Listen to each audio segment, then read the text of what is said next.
안녕하세요. 영공불사입니다. 오늘은 간단한 인테리어 풍수, 그리고 또 우리가 사람이 살면서 먹는 것도 한 가지 복 중에 하나라고 하잖아요.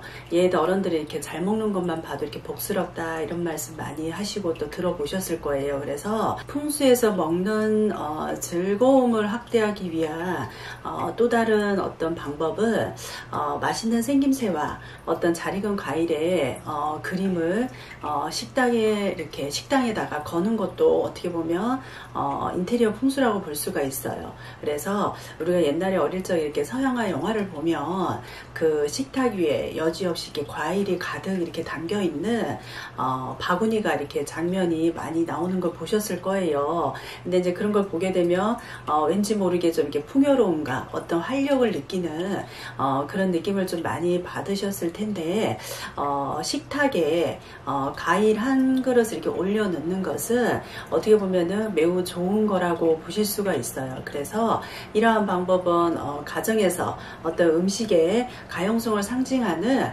어떤 그런 아름다운 에너지다 이렇게 보실 수가 있습니다. 그래서 항상 우리 집에는 그 냉장고에는 과일이라든가 아니면 어떤 내용물이 좀 이렇게 잘 갖추어져 있는지도 좀 보시는 게 좋으시고요. 그리고 또 쌀통에 쌀이 이렇게 비어 있지 않고 이렇게 잘 준비가 되어 있는 것도 확인하는 게 어떻게 보면 인테리어 풍수 중에서도 좋은 쪽으로 가는 방향 중에 한 가지라고 이렇게 보실 수가 있어요. 그래서 식재료뿐만이 아니라 우리가 이제 밥그릇에 대해서도 좀 생각을 해보자 그러면 밥그릇은 어떻게 보면 한 가족의 어떤 생계를 이렇게 상징한다고 보실 수가 있어요. 그래서 옛날에는 우리 이제 전통을 중요시하는 그런 가정들은 그런 밥그릇과 관련해서 어떤 특정한 그런 규칙을 좀 이렇게 정해놓고 생활하신 분들도 많으셨습니다. 근데 이제 현대 요즘 세대 들어서는 어떤 그런 의미를 크게 부여하지 않고 사람들이 보통 이제 뭐 미신이다 이런 쪽으로 치부를 해서 그냥 좀 이렇게 무시하고 가시는 경우도 많아요. 그리고 이제 밥그릇에 이어서 쌀통을 좀 보자 그러면 과거의 쌀통은 우리가 이제 디주라고 해서 큰 나무 상자로 만들어진 그런 디주가 이렇게 마루 구석에 있었어요. 사람들이 한 뭐 두세 명 정도 들어갈 정도의 그런 크기라고 이렇게 보셔도 됩니다. 그래서 쌀통을 열고 옛날에 이제 우리 어른들은 조상들은 쌀을 푸기 전에 정중하게 허리를 숙여서 이렇게 좀 이렇게 예를 갖추고 이렇게 쌀을 좀 이렇게 푸셨다고 해요. 어떻게 보면 쌀통은 우리 가족의 어떤 운명의 어떤 좋고 나쁨을 흥망성쇠를 상징하기 때문에 그런 어떤 의식을 좀 갖추고 이렇게 쌀을 푸는 그런 행위를 하셨습니다.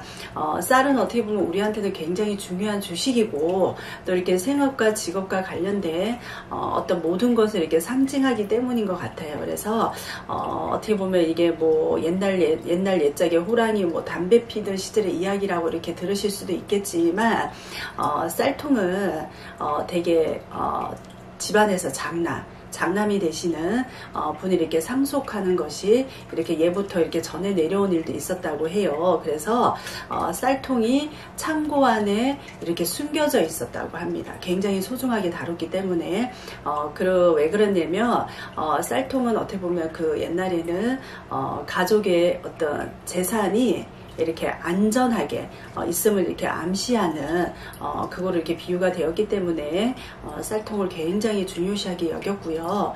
또 이제 쌀통 밑에다가 동전이 들어가 있는 어떤 빨간 주머니를 이렇게 놓아놓고 또 쌀통을 이용을 하셨다고 해요. 그리고 그 빨간 주머니는 매년 새해가 되면 이렇게 또 다시 또 이렇게 바꾸고 이런 의식을 좀 하셨다고 합니다. 근데 이제 요즘 현대에 들어서는 우리가 이제 아파트 생활을 많이 하시다 보니 보니까 아파트 생활 공간에서는 주식인 쌀을 보관하는 쌀통의 위치는 이렇게 뭐 이렇게 안전하고 숨겨서 생활하진 않아요. 그래서 지금까지 좀 이렇게 몰랐다 그러시면, 내가 집안에 쌀통을 놓고 생활을 하신다 그러시면 되도록이면 쌀통을 좀 이렇게 중요하게 여기시고 안정된 곳에 이렇게 좀 잘 보관을 하시면서 사용을 하시면 굉장히 좋으실 것 같아요. 왜냐면 이 쌀통이 의미하는 게 우리 가족의 안정적이고, 어떻게 보면은 우리 가족을 좀 이렇게 보호해주는 중요한 상징이다, 이렇게 알고 가시면 될 것 같아요.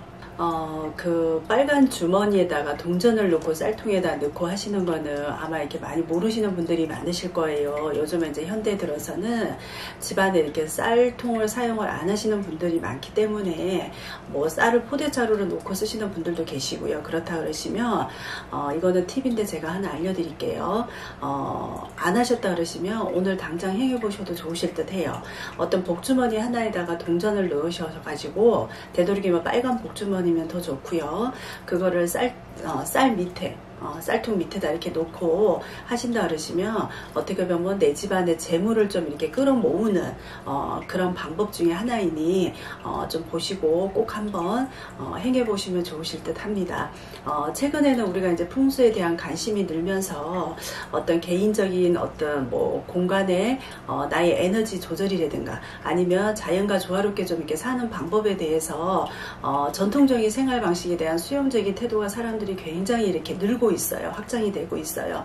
근데 이제 저만 해도 어린 시절 이렇게 기억에 남는 것은, 깨진 그릇을 사용함으로 인해서 우리 가족들이 직업을 잃게 된다든가, 아니면 불경기가 왔을 때 좀 내가 의도치 않게 해고를 당한다든가, 더 나빠지거나, 아니면 우리 이제 또 사업하시는 분이 집안에 계시다 그러시면 사업으로도 굉장히 어려워지실 수가 있어요. 그러니까 집안에 혹여라도 이렇게 깨진 그릇을 내가 몰라서 사용하고 있었고 또 아까워서 버리지 못하고 정리를 못했다 그러시면 이런 물건을 사용하시는 게 절대로 좋지가 않습니다.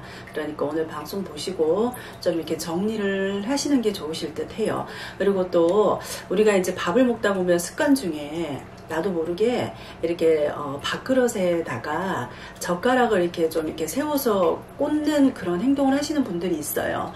그거는 좋지가 않아요. 우리가 이제 조상에게 제사를 지낼 때 이게 어떻게 보면 하는 의례이기 때문에 산 사람이 아니라 죽은 사람을 상징하는 그런 이런 행동이라고 보셔야 돼요. 그래서 이런 행동을 했을 때는 굉장히 집안에 좋지 않은 불운을 이렇게 가져올 수가 있어요. 그러니까 숟가락이나 젓가락을 사용할 때는 절대로 밥그릇에 꽂는 행동은 안 하시는 게, 되도록이 아니라 아예 안 하시는 게 좋습니다. 지금 그런 나도 모르게 그런 습관을 가지고 했다 그러시면 지금부터는 좀 고치시는 게 좋으실 것 같아요.